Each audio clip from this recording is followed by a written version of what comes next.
Hi, this is Walter Koenig, and you're listening to TV Confidential.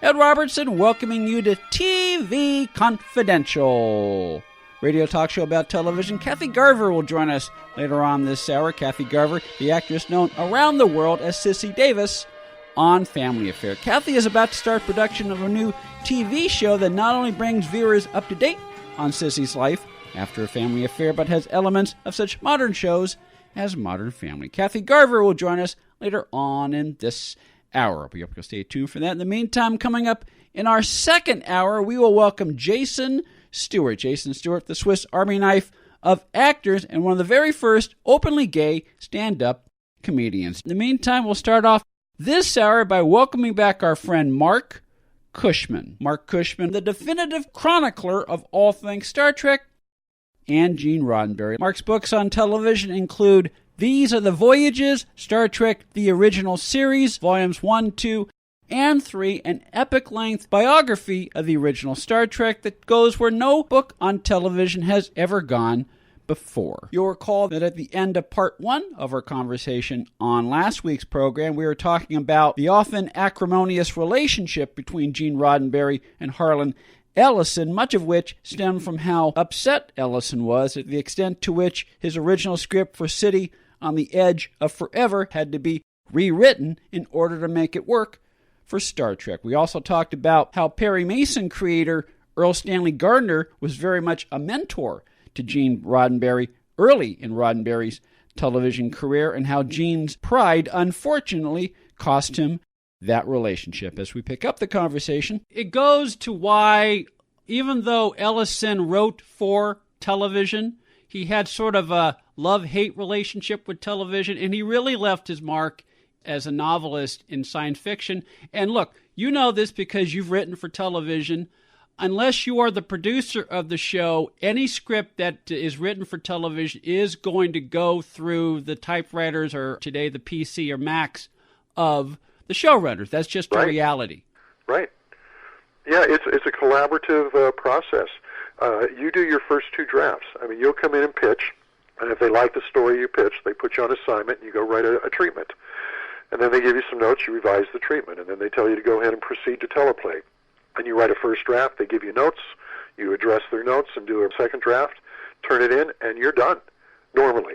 On Star Trek, Gene would sometimes keep them doing additional drafts. Yeah. He would write a 20-page letter trying to get them to change 5 pages in their script for free because he was so swamped, and he was, again, doing these letters at night over a glass of scotch. He would finally roll up his sleeves, and he would go in and do his rewrite. Well, that still happens. That's the nature of television. And Paul Schneider, who wrote 3 episodes of Star Trek, or three scripts, 2 of them were produced, 1 wasn't. He wrote Balance of Terror, and what was the other one? Squire Gothis in the first season, which is the book you just read. He made a quote, it's in there, which I thought was so sad, but it's true. He said, sometimes by the time my show gets on the air, the only thing I recognize from my script is my name on the screen. Yeah. Yeah. You know, but again, that is the fact of life, particularly back then, going back to one of the themes or motifs of the These Are The Voyages trilogy, or I guess now it's a quadrilogy. It's growing. It's growing. But the point is you're bringing people back in time to the era, and back in the 60s and 70s. If you're a freelance writer, that's the way it is. The script is going to go through the typewriter of whoever produces the show. You bet. And they got to address all the network's notes, too. So it goes through numerous drafts. You can see there in the book that each one of these Star Trek scripts would go through at least a half dozen drafts, sometimes more, by the time, because he also, Roddenberry's taking notes from scientists. Mm-hmm. He told the scientists, I'm not asking that everything we do on the show be probable, but I need it to be possible, scientifically. And so every one of these scripts would be sent over to a group of scientists to get their feedback. The only show that was doing that, Irwin Allen wasn't doing that, and Roddenberry would address these notes just as he was addressing the notes from the network and so forth, or his colleagues would do it. Gene Kuhn, Dorothy Fontana, who was the story editor during the second season, and so on. And so they had to redo all this, and they had to also make changes for budget purposes. well, we can't afford to do this. Yeah, which most freelance writers don't understand, at least back then. And well, especially if you're writing for a show that hasn't even premiered yet on TV. You're writing blind, and they don't know what this stuff costs. Yeah. And that's, to me, what's so entertaining about these memos that are in the book is, for every episode, you're sitting in the room with Bob Justman, who he was the nuts and bolts producer, had to figure out how to realize what was on the written page, and Gene Coon and Gene Roddenberry, who were the rewrite producers, and Dorothy Fontana, who was the story editor, and Stan Robertson from NBC, and you're sitting in a room with them, in a sense, by getting these snippets of their memos all woven together. It's like you're sitting there listening to a conversation between them about this episode we're about to make. And you're learning why NBC won't let them do this, how this is crossing the line in their mind, and you're learning where Bob Justman, who's so funny in his memos, where he'll tell Gene Roddenberry and Gene Coon, if you do not take this scene out of this script, I'm going to start sending you the bills from my psychiatrist. Because it falls on in his lap to now find out how are we going to create the doomsday machine and things of that nature on a TV budget and schedule. So you get to see what they're fighting against with every episode. It's much easier today with CGI. These Are the Voyages, Star Trek The Original Series, Volumes 1, 2, and 3, the story that Gene Roddenberry and Robert H. Justman wanted you to know. These Are the Voyages, Star Trek The Original Series, Volumes 1, 2, or 3, available hardcover, paperback, and as ebooks through jacobsbrownmedia.com, amazon.com, where books are sold online. Volume 1 of These Are the Voyages, Star Trek The Original Series by Marc Cushman, also available as an audiobook through Jacobs Brown Media. Want to go back to Earl Stanley Gardner in this sense. I don't know whether you know this, but a few years ago, I co-wrote a book on the Perry Mason Show. And as part of my research, I spent hours and hours at the Margaret Herrick Library down here in Beverly Hills, where Arthur Marks had just donated his personal papers to the library. And so when I first connected with Arthur, and Arthur told me that became a part of my life in the best sense of the word.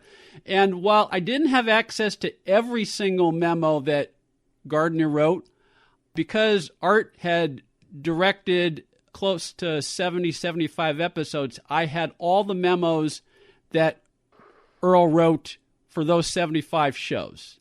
And so that gave me a good sense of who Earl was as a person for reasons we just discussed. Because if you spend a lot of time reading one's memos and personal papers, even if you never have a chance to sit down with the person in person, it gives you a sense of who they are and what they think, particularly with regard to how passionate they were about their own property. And while Gardner was not involved in the day-to-day production of Perry Mason as Gene was with Star Trek and his other shows, they both had a desire for accuracy and passion, and they were vigilant in their protection of the characters and how they should be portrayed.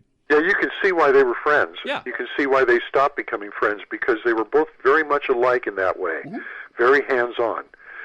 And you're absolutely right. I mean, reading their memos, you get to know them. Now, I never met Gene Coon, because, Gene Coon died in 1974. Yeah. Just a few years after Star Trek went off the air. He's the man who produced the second season of Star Trek, because Gene was exhausted by that point, so Gene kind of backed up to executive producer and brought in Gene Coon. Nobody had ever really talked to him. He only gave a couple of very short interviews during his life about Star Trek. So he was kind of the invisible voice, but he was such a prominent force in Star Trek. Well, these memos, and you've barely gotten to him because he comes in towards the end of the first season, but Volume 2, or Season 2, is filled with his memos. He would write a 20-page memo, and I don't put in a 20-page memo. There's a paragraph or two from the 20-page memo. Yeah. But he'd write a 20-page memo on every draft of every script. Yeah. And there's a funny response from one of the writers in the Season 2 book, where the writer responds to him by mail and says, "I've gotten your 22-page memo on my 12-page treatment." And I've gone through it. Yeah. And I've made the changes, and I'm sending them forthwith. But after you read my draft, do not write me another memo. Pick up the phone and call me. I will not read any more of your memos. And he's talking to a producer this way, but this writer was really ticked off that he had to read a 22-page memo on a 12-page treatment. You read these memos as you experienced with Gardner, and you really, I mean, you're there in the room with them. It's just you and them. Yeah. You know, they're alone. They're alone in their room, not typing, but usually recording on a dictaphone, a conversation, talking to the writer, and you're sitting there listening to everything they say. And you really get a sense of them, probably more so than people who met them at a party and would spend a little time talking to them or yak with them on the phone here or there. I mean, you're really getting into who they are and how much they care about this property, more so than most people can get by reading those memos. It's like was it for you the same as it was for me? It's like discovering a treasure trove. Oh, very much so. And it would be interesting because there are one or two cases where an episode that is widely considered to be one of the best shows ever produced, or one that is beloved by fans, is one that the creator, in this case Gardner, did not care for. And you can kind of understand where he's coming from because, again, he's vigilant in the protection of his characters. But by his own admission, Gardner did not understand television production or film production. Right. And at the same time, having been burned as he was with the Warner Brothers movies in the 30s and 40s, he was very, very skeptical. But at least that relationship was, they being the producers, made themselves available to Gardner. And a lot of times he would, particularly if it had to do with a point of law or a point of legal procedure, because as you know, the courtroom scenes were very much, that was part of every episode of Perry Mason. And so if he had a suggestion about a story point that had to do with procedure or argument or prima facie evidence or whatever, as Arthur Marks said to me, we would be stupid to ignore that because this is the man who knows the law and knows the character. And he was a lawyer too, wasn't he? He was. But at the same time, he would say his piece knowing that they would take it into consideration, and if it was the best move in terms of the television production, they would consider it. If it wasn't practical, they would say, okay, Earl, maybe next time. And Earl was shrewd enough to know that if it worked in the ratings and the audience replied to it, okay, then they know what they're doing. Yes, but you can, at the same time, I'm not surprised to hear you talk about it this way because I can understand. He wrote Perry Mason as a series of books, and books are subjective. You're in the mind of the lead character. You're hearing his thinking process and everything else, where TV, screenwriting is objective. You don't get into their heads so much, you see what they do and what they say. So in his books, you know, he's approaching a mystery and an investigation in an entire different way than it's going to be portrayed in a 1-hour TV show, which is 50 minutes, you know, where they've got to solve the mystery and figure out who the real killer is by getting them to break down on the witness stand, as they would always do on that show. And so it's a whole different way of approaching the story than Gardner would do in his books. And I can see where this would rub him wrong, but it's the nature of television. It's the only way it's going to be able to do it. He probably would have been happier if he had lived long enough to see it with the 2-hour TV movies they ended up doing with Perry Mason and Raymond Burr for about a decade. Years later, because with a 2-hour time frame, you can tell a story more in a novelistic fashion. Very much so, and I think I know Gardner well enough through his memos, so to speak, that I think he would agree with that assessment. Yeah, and us knowing writers as well, knowing how writers think and feel and react to things and so forth. So it's always fun for me, and it sounds like for you as well, Ed, to do these type of books because we get to get in there and find out the thinking behind the shows, behind the episodes of the shows, and see the passion. I'm just curious, as far as Perry Mason was concerned, it was on the air, I believe, for 10, 11, 12 years. Right? 9 years originally, and then when they brought it back in the 80s, that ran another 9 years. Back then, 9 seasons was a lot of episodes because they were doing 39 a year. Exactly. Did it have a revolving door with producers? Because I'm just wondering if the producers got burned out on having to go head-to-head against Earl Stanley Gardner. Yes. It went through 2 or 3 sets of producers until the final, producers / story editors. Back in the early days, story editors were sort of like unofficial producers. They just weren't called producers. Right. know? Today they would be called a writer-producer. Yes. Yeah, but they went through several story editors in the early years. And then in the case of Arthur Marks, he began as an AD, then he became a director, then he became a producer-director, and as I say, he was the showrunner the last 5 years. And so he was one of the few consistents from show 1 to show 241.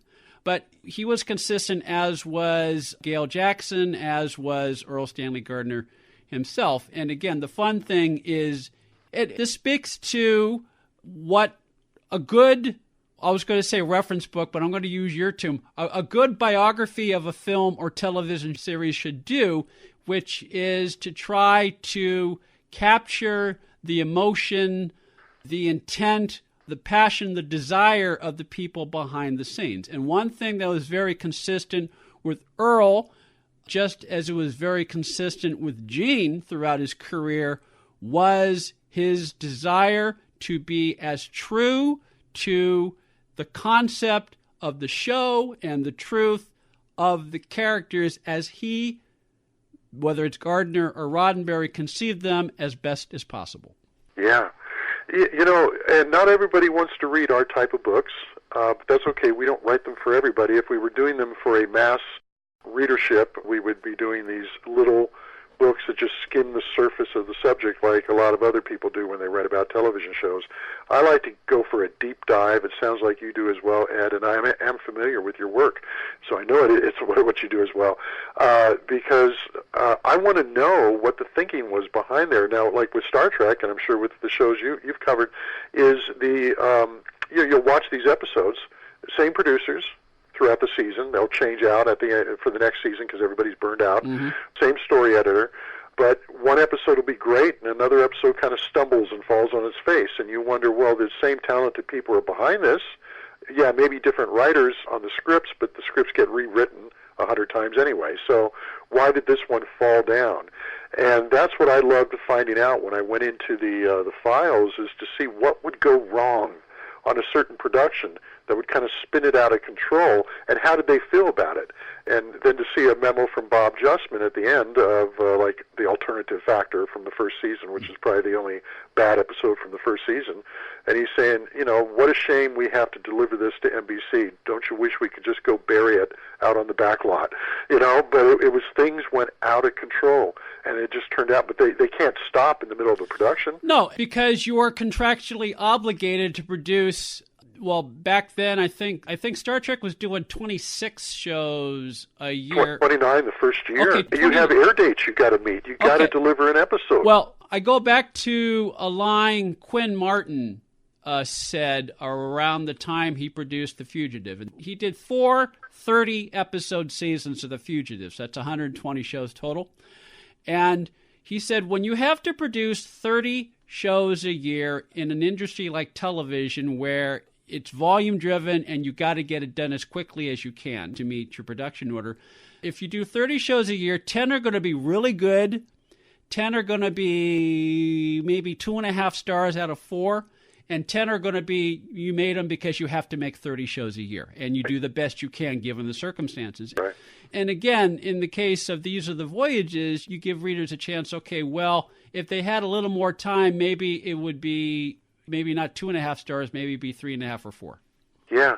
You did a book on The Fugitive, didn't you, Ed? I did. That was my first book. I read that, but I don't have it. As soon as we get off the phone, I'm going to go buy it, because I've actually been watching The Fugitive at night. I'll get in bed and I'll get a series out, and if I'm not ready to fall asleep, if I'm not reading a book to fall asleep, I'll put it on. And I've been watching some of those episodes and really enjoying them after not having seen them in a long time. So I'm going to get your book and kind of follow along as it goes along. But Quinn Martin was kind of like Irwin Allen.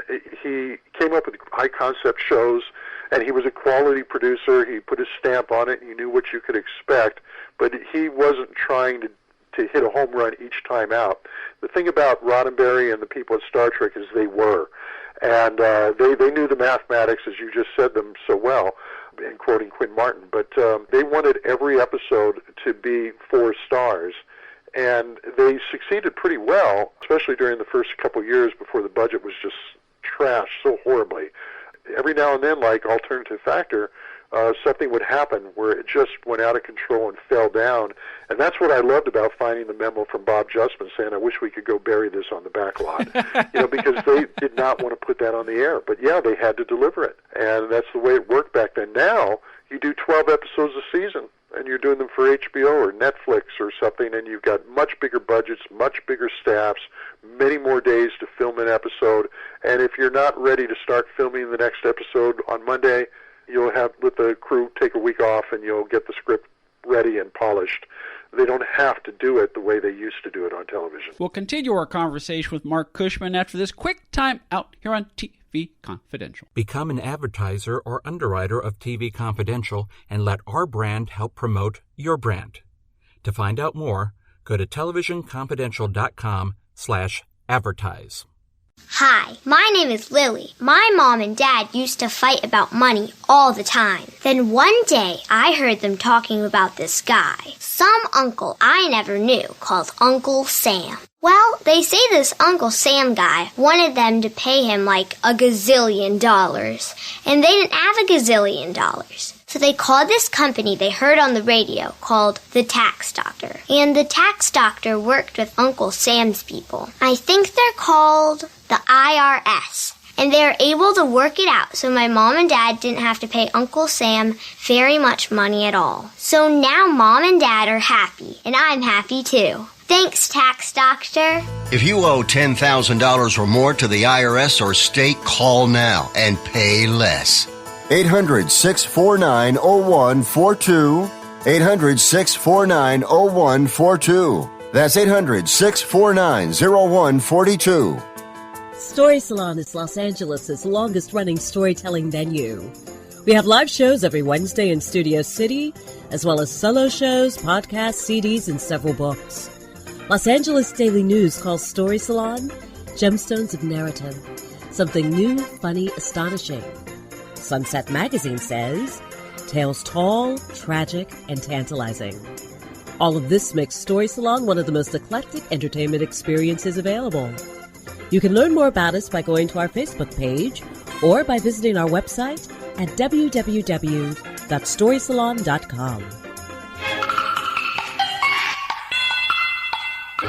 Accredited by Guinness World Records, welcome to Archival Television Audio Incorporated, a peerless TV soundtrack archive preserving the audio from television's first 3 decades, the 1950s, 60s, and 70s, the golden and silver age of television. For more information, go to atvaudio.com. Ed Robertson, along with her friend Donna Allen Figueroa, who I understand has a new book out. Yes, it's entitled Fall Again Beginnings. It's the first part of a 4-part contemporary romantic series set against the background of working actors. Something that you know a thing or two about. You write what you know, and I have been working in the business for several years. It is not necessarily autobiographical, but it's based on... Sure, many of the experiences that the actors in my book have, many have happened to me, many have happened to friends of mine. It's not, if you're looking for Valley of the Dolls, it's not, it's grounded in reality. It is grounded in reality, and it's the first in a series. Yes. Called the Fall Again series. Fall Again. Which is available as a paperback as well as an ebook and in Kindle at fallagainseries.com.